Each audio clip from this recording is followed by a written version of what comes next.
I'm Sienna Wilson, and after being brought back home as the Wilson family's biological daughter, my parents made me sleep in the storage room and eat leftovers.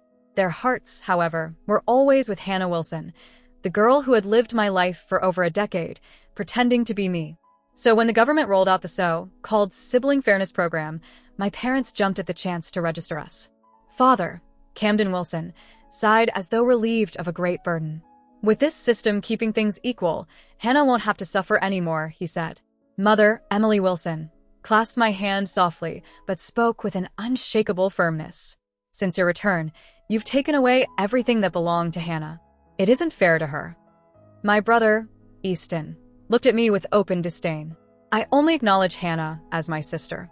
You've already enjoyed more than enough. Don't expect anything else. I lowered my gaze to the faded dress I'd been wearing for 5 Christmases in a row, then glanced at Hannah's lavish princess-themed bedroom filled with designer goods. The comparison made my life look laughable. But once the system was activated, their confidence would shatter. After school that day, I trudged home under the blistering sun, while Hannah cruised past in her personal Maybach.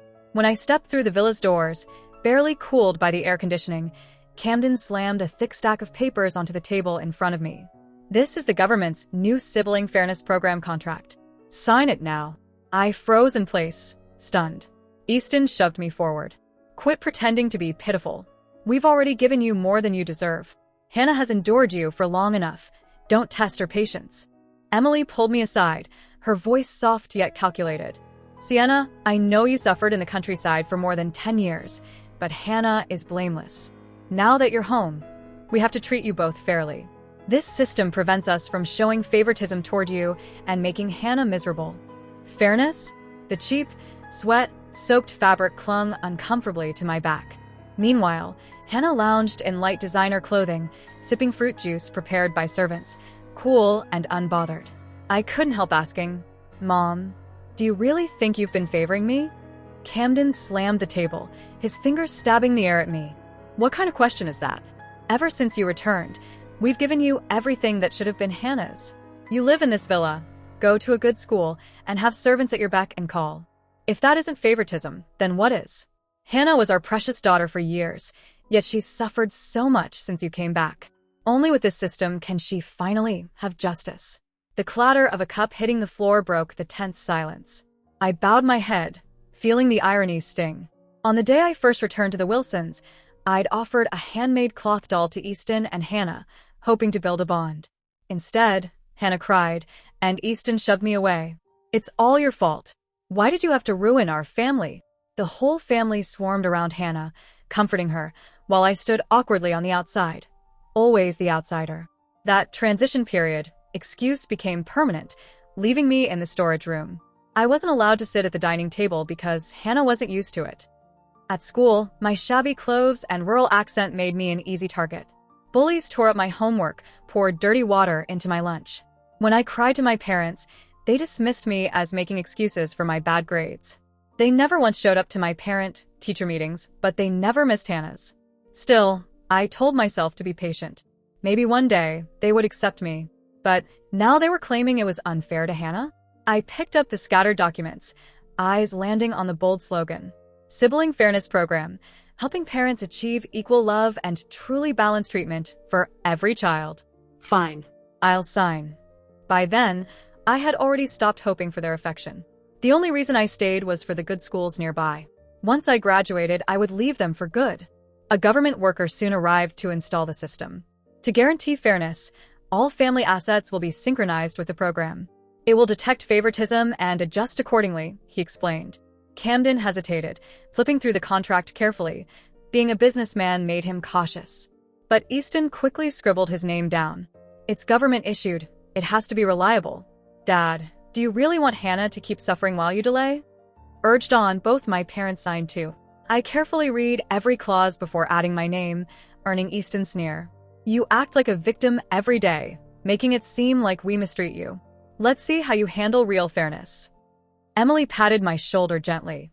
This is for your own good. We've spoiled you enough. I gave a bitter laugh. Right, I get it. Afterwards, Camden was cheerful. Let's celebrate. Maeve, bring out all of Hannah's favorite dishes. Soon, The table filled with seafood, steak, and rich stews, aromas so tempting they made my stomach twist with hunger. Normally, I only got scraps in the kitchen with the staff. But the system was bound now. Fair treatment should mean I had the right to eat with them, too. I stepped toward the table, but Easton blocked me. "This is a family dinner. Don't ruin it. Go back to your room." I stood firm. We're bound to the system. Why can Hannah sit here, and I can't? That's not fair. Hannah's eyes filled with tears on cue. Emily rushed over, distressed. "Hannah isn't comfortable eating with you yet. She gets upset just seeing you. Can't you eat in your room, like before?" "No. "I'm eating here." Camden slammed his fork down, furious. "Are you rebelling?" Before his hand could reach me, his body jerked violently and he collapsed. A cold, mechanical voice filled the air. Favoritism and violent tendencies detected. Electric shock punishment initiated. Emily screamed, but seconds later, she too convulsed on the floor. Hannah and Easton panicked, trying to help, only to be shocked themselves. When it ended, Camden staggered up, face pale. "When did this cursed thing come with electric shocks?" The system replied calmly. "Forcing Sienna to eat separately while Hannah is permitted at the table constitutes severe favoritism. Punishment has been administered. The current causes pain but no permanent harm. Maximum intensity can reach level 10, equivalent to childbirth." Camden cursed under his breath. Hannah already sacrificed so much giving up her rightful place. What's wrong with letting Sienna eat in her room? This system is garbage. Cancel it immediately. Cancellation is not permitted. The agreement is binding for life. All interpretations belong to the system, the voice declared. Emily, still trembling, asked in a whisper, "What level was that just now?" "Level 5, the system answered. Watching their frightened, helpless expressions, I felt an unfamiliar but satisfying warmth rise in my chest. So the system really worked this well. Emily forced a smile and tugged me toward the table. "It's just one meal." "Fine, sit." As I picked up my chopsticks, a thought sparked inside me. If the system could protect my rights here, just how far could it go? I hesitated before speaking. "Mom, this food is too rich. Could I have something lighter?" The table was overflowing with dishes, but every plate reflected Hannah's tastes. Seafood in particular made me nauseous. Memories of surviving a famine, accidentally eating spoiled fish, were burned deep into my mind. Even now, the sight of it twisted my stomach. Emily shot me a sharp look. "The chef is gone for the day. Who's going to prepare a new meal for you? Be grateful instead of complaining." From the side, Hannah deliberately slid a plate of seafood toward me. "Sienna, this is light. Eat up, you need your strength." I silently counted down in my head, 3, 2, 1. Then, the system's mechanical voice rang out. Electric shock program activated. Emily collapsed from her chair with a scream, her teeth chipping as she hit the floor. "Why am I being punished?" she cried. The system's calm reply cut through the chaos. Emily prepared an elaborate feast for Hannah, but neglected her biological daughter. Every dish caters to Hannah while ignoring Sienna's dietary needs. A level 3 electric shock has been administered due to favoritism. Emily groaned, pain shaking her hands as she staggered upright. "I'll cook for you right now," she said, flinging all the seafood into the trash. My seafood. Hannah's outrage was almost comical, and I had to bite back a laugh. For the first time, simply by comparison to Hannah, my requests were being honored. I could taste fairness for the first time. Hannah finished her meal silently and retreated to her room. But why should I return to the damp, stuffy storage space I'd been forced into? If I wanted to study well and escape this household after graduation, I needed a proper room. I spoke up. "Dad, Mom, I want a room like Hannah's." Hannah froze mid-step on the stairs. Her face twisted with fury. "Sienna." "Stop." My room was designed by a world-renowned designer with one-of-a-kind furnishings. How could they possibly make one for you? Besides, can a plain, country girl like you even appreciate it? Don't push it. I smiled. "You have it. Why can't I? That's not fair." Easton finally spoke, stepping protectively in front of Hannah. "Sienna, that's enough." But this time, neither Camden nor Emily chimed in immediately. Hannah's panic flared. "Dad, Mom." "Say something.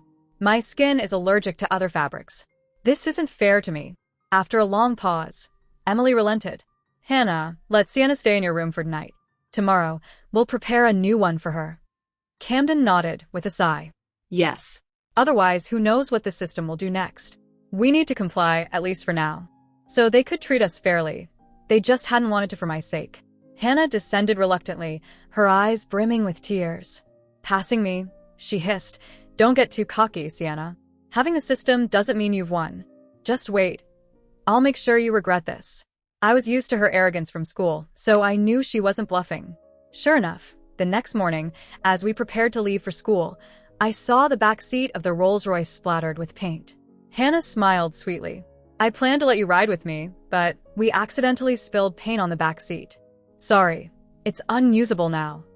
Easton handed me an umbrella. "No cars are free. You'll have to walk to school." He glanced nervously at me, almost as if fearing the system. "But you can take the car home after school." "Fair, right?" I scoffed. "Fair?" Checking the temperature on my phone, I realized it was the hottest part of the day. By the time school ended, the family cars would be free, but Hannah wouldn't have to walk. Their definition of fairness was laughable. Hannah's smug grin told me they were trying to exploit loopholes. If they succeeded, my life would be miserable. Then the system spoke. Detection complete. Hannah's physical health index, 85. Sienna's, 71. Sienna is authorized to use the car. Hannah paled instantly. Easton panicked. Health can't be measured in numbers. Shouldn't an older sister help a younger sister? The system replied without hesitation. Our measurements are comprehensive. There is no legal obligation for an older sister to defer to a younger sibling. Moral blackmail is invalid. Please comply. Seeing Hannah's desperation, I almost laughed aloud. Since the system has spoken, get out of the car, I said, gently nudging her aside, and slid in myself, telling the driver to start. No delay could jeopardize my study time. That evening, the usual harmony of our four-person household shattered. Hannah screamed at Easton. "If it weren't for your clever plan, I'd have walked to school. Do you know how my classmates mocked me?" I peeked through the door to see her makeup smeared, eyeliner running into black streaks, and her dress clinging to her sweat-soaked skin. She looked completely disheveled. "Why didn't you let me use your car?" she shrieked, throwing herself into the living room chaos. Easton shoved her aside impatiently. "How could I get to work if you take my car? We don't even go the same way. You asked for this plan and now blame me? You brought this on yourself." Camden rubbed his temples. "I've asked around. There's no way to remove the system." Hannah's hysteria escalated, her tantrum turning the living room into a storm of screams and tears. I quietly returned to my room, savoring the contrast. Before, at this hour, they laughed together, while I hid in a corner eating leftovers. Now, with fairness enforced, my life felt immeasurably better. It was easy to imagine how indulgent Hannah's life had once been.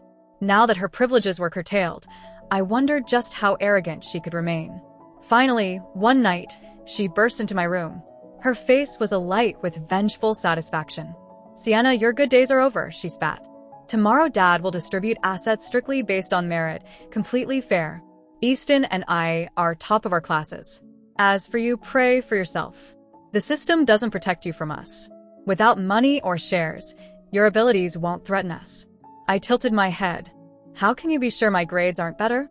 Hannah laughed scornfully. "Since when have you ever passed an exam? Stop pretending." She didn't know the truth. Her friends had harassed me relentlessly, sabotaging my studies. I held my report card in my hands, straight as in every subject. College escape had been my plan, but now, the real game was about to begin. I uploaded my grades to the sibling equity system. The show was officially underway. Early the next morning, the company's official account released the much-anticipated share distribution. Sienna, 65%. Easton, 35%. Hannah, 0%. The family watching the financial news froze, then erupted into chaos. Hannah's jaw dropped. "Dad." "You said 40% of the shares were mine. Why is it 0? How can that useless Sienna get so much?" Camden's hands shook with panic as he immediately called his secretary, Roman. "What did you do?" "I drafted the share plan yesterday." "Who approved this?" Roman's voice trembled over the phone. "Mr. Wilson, the government system automatically released the allocation.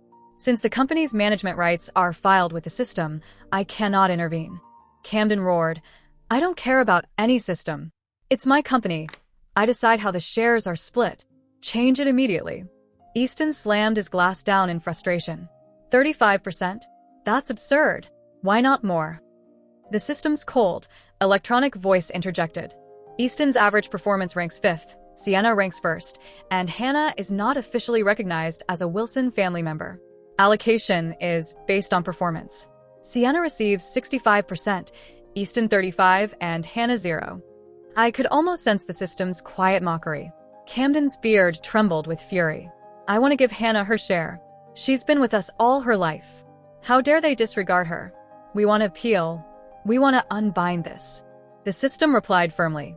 According to Stephen Wilson's will, the family assets can only be inherited or donated. Without the will, Hannah would have been entitled to shares.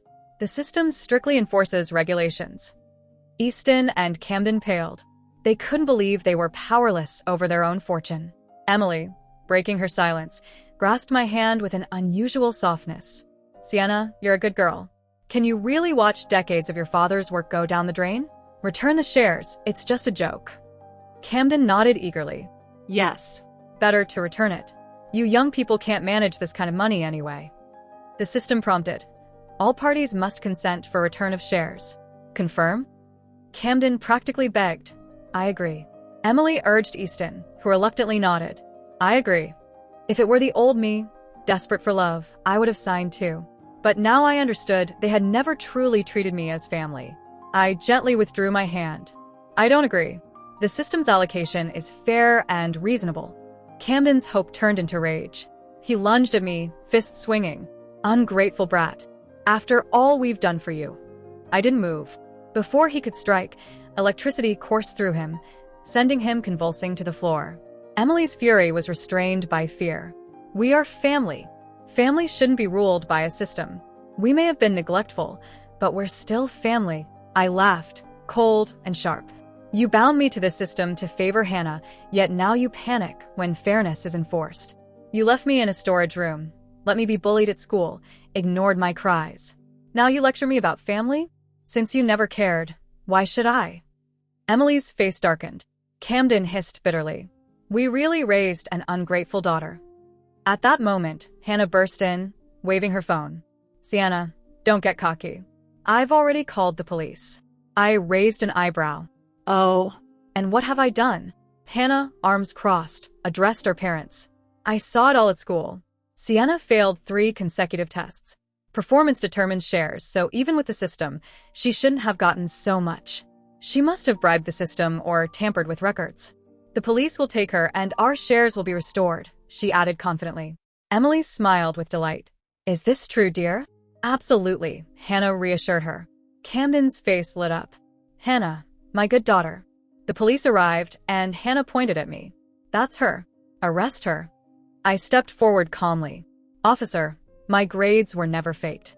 I failed those tests because someone harassed me, even tampering with my food to sabotage me. Teachers can verify this. Investigate if you don't believe me. The police halted Hannah's claims. We need evidence before arresting anyone. Soon, word came back from the school. Teachers confirmed the harassment. Hannah's confident smile faltered. The officer continued. Hannah orchestrated bullying that prevented Sienna from studying, causing her grades to drop. However, she has since improved and even achieved first place. Hannah stared in shock. Impossible. The officer's gaze was firm. Bullying is a serious offense. If it continues, legal intervention will follow. Hannah muttered under her breath, refusing to accept reality. Sienna must have cheated. A rural girl scoring top marks? Check the cameras. I laughed softly. Hannah, sure you want to do that? The officer frowned. Baseless accusations require proof. We cannot act otherwise. Hannah interpreted my calmness as fear. Check it. There must be something wrong. Even Emily joined in, urging the police. Please verify. It's just for transparency. Under their repeated demands, the officers had no choice but to comply. Camden brought in the media to document the moment he believed I'd fall. Hannah smirked. Sienna, your downfall is near. This time, not only your reputation, but your shares are at stake. The surveillance footage arrived. It was projected onto a large screen, but as everyone watched, their jaws dropped. The footage revealed Hannah's misdeeds, not mine. The surveillance footage made everything painfully clear. I was seated upright, fully focused, meticulously working through each problem during the exam. Meanwhile, Hannah sat on the other side of the room, furtively flipping through cheat sheets and scribbling furiously. What should have been a 90-minute test ended in just 20 minutes for her. She handed in her paper with an air of ease, completely at odds with my image of quiet concentration. No one else may have noticed, but I could see it all. Hannah had been relying on cheating in nearly every exam to maintain her top student persona. Ironically, in her rush to expose me, she'd forgotten that she herself was the one under scrutiny. Reporters raised their cameras, but instead of focusing on me, their lenses now zeroed in on Hannah. Wait, weren't we supposed to catch Sienna cheating? Why is Hannah on camera? Who cares? Scandals sell stories. Hannah's perfect student image being shattered? Even better. The police officer's tone was sharp. Hannah, is this the evidence you're presenting? I calmly pointed to 2 clips from separate exam sessions. These show Hannah secretly using her phone to look up answers. Even under strict supervision with standardized papers, she somehow had the correct answers ahead of time, creating cheat sheets. Isn't it curious who could have supplied them? A hush fell over the room. Cheating itself might not have seemed severe, but the source of the leaked answers raised serious questions. Hannah, you need to come with us, the officer said, fastening the handcuffs around her wrists. Emily's face crumpled. Hannah must be innocent. Please don't take her. A junior officer, however, spoke up on my behalf. Hannah cheated repeatedly, yet you defend her while ignoring Sienna's situation. Is that fair? I couldn't help but chuckle at the irony. The truth had been so obvious all along, yet they'd all looked the other way. Ultimately, Hannah was escorted away. Freed from the toxic household, I moved out of Wilson Manor and rented my own apartment. Soon, the police investigation concluded. Hannah had bribed others to illegally obtain exam answers. Being a minor, she was only fined and given educational guidance. The exposure caused an uproar. On campus, students avoided her entirely. Gossip spread like wildfire. She's just a bully. Last week, she ruined my friend's outfit with ink just because they looked like her. She never earned those grades, honestly. Of course her results were perfect. They were bought. Online, users weighed in as well. Parents playing favorites to this extent? If not for the government's sibling equity system, this girl would have been ruined completely. These people don't deserve to be parents. The system is amazing. It should keep families like this in check. Hannah became a social pariah, too embarrassed to return to school. Then a viral video surfaced. Hannah, dressed plainly in a t-shirt instead of her usual glamorous attire, clung to Easton, her voice trembling. Mom and Dad won't give me living expenses. Easton, you still have your shares. You can't ignore me. Easton's expression was cold and indifferent. You caused all of this chaos, deliberately sabotaging Sienna, creating scandals, and now expecting us to bail you out? Sienna sold her shares, and the company is nearly bankrupt. You're not a Wilson. What right do you have to demand anything? Leave. He shoved her, and Hannah fell hard to the ground. Emily wandered nearby, panicked and indecisive. Camden sat on the floor, long past maintaining his executive composure, smoking cigarette after cigarette. And I curled up in my cool, comfortable apartment, surrounded by plenty of food, peace, and freedom, a life I had finally earned. Yet, even this hard-won tranquility would soon be threatened by an unforeseen twist. The moment Emily saw me, tears streamed down her face. My dear daughter, you've suffered so much without me by your side. I stared at her blankly, feeling no urge to respond. But she clutched my hand tightly, refusing to let go. Sienna, you're not even 18 yet. Managing such a huge sum of money alone, come back home with us. We can help. I yanked my hand away sharply. Sometimes it's worse to have parents than none at all. At least now I live comfortably and can eat proper meals. Emily's expression flickered between embarrassment and insistence. Hannah is gone now. Our family can finally live happily together. We wronged you before. Please, give us a chance to make it right.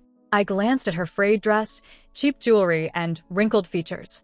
My inner voice sneered. She wasn't sincere. She wanted only the money in my hands. I asked coldly, so, how much do you really want? Emily's face flushed crimson. How can you say that? You can't suspect us of such things. I waved her off. If it's not about money, then leave. The best way to make amends is to never show your face to me again. Seeing my resolve, Emily dropped to her knees. Sienna, I won't hide it. Your father is critically ill. We all hope you'll come see him. Even the most naive could spot the contradiction. One moment she claimed to want to make amends, The next, she invoked Camden's illness. Her story didn't add up. I stepped back toward the door cautiously. Fine, I'll go inside and prepare. The instant our eyes met, Emily's gaze twisted into something vicious. Then everything went black. When I regained consciousness, I found myself on the floor of a shabby rental room. Pain shot through my stomach from a hard kick. Hannah's twisted grin appeared before me. Quick reflexes, but we came prepared. I turned slightly and saw Easton, gripping a blood-stained baseball bat. His eyes were cold and cruel. Sienna, since you show no loyalty, don't blame us for being unreasonable. Emily moved between us, restraining Hannah. Don't hurt her too badly. Our client won't like that. Alarm bells rang in my head, but I forced myself to stay calm. Client? Don't you just want money? We can negotiate that. Camden puffed on a cheap cigarette, excitement gleaming in his eyes. Money alone wouldn't be enough. You've ruined us. We need to reclaim everything, with interest. The system's binding can be broken if the child dies. Then all your assets would belong to us. My body trembled. You've forgotten about the system's electric shock. You can't harm me. Hannah leaned close, mock pity in her tone. Don't worry. We have plenty of people to do the dirty work. What matters now is greeting our client. Before she could finish, the door burst open with a bang. A portly man, covered in warts, stomped in. He scanned the room, gruffly asking, "Where's the wife you found for me?" Camden approached, fawning, holding a whip. "Mr. Willis, this is my daughter. She's not even 18. I promise, you can do whatever you want with her. You'll be satisfied." Anton Willis leered at me, scanning me with a greedy expression. Very satisfying. Camden left with the rest of the family, closing the door behind him. Before leaving, he added, "You've seen my sincerity. I hope you'll speak highly of me when it comes to our cooperation." My heart sank. I had always known Camden and Emily didn't love me, but I never imagined they'd go this far for profit. Bound and helpless, I could only watch as Anton stepped closer. "Student skin is so tender. I love girls like you." He lunged suddenly. I twisted with all my strength, just managing to avoid being pinned down. "Oh, stubborn, huh? I like that even more." He swung the whip, lashing it across my back.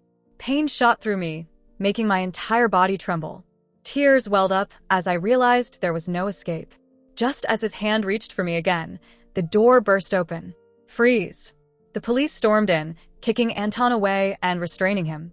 "Damn it, Camden, you're dead," Anton shouted, furious, as Camden was also detained. Only after I was safe did the system notify me. Detected kidnapping with malicious intent. Police automatically contacted.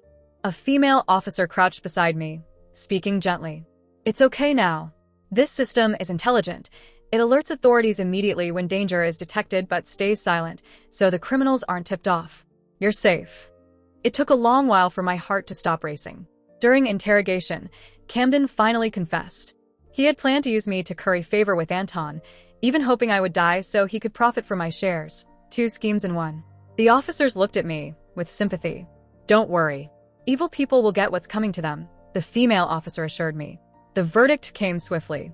Camden was found guilty of kidnapping, attempted murder, and multiple corporate crimes, embezzlement, bribery, everything, and was sentenced to death.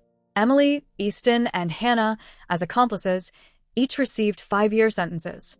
Anton was sentenced to life imprisonment for attempted rape and various corruption charges.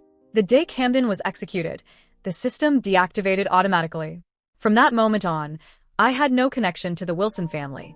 After graduating high school, I was accepted into my dream university.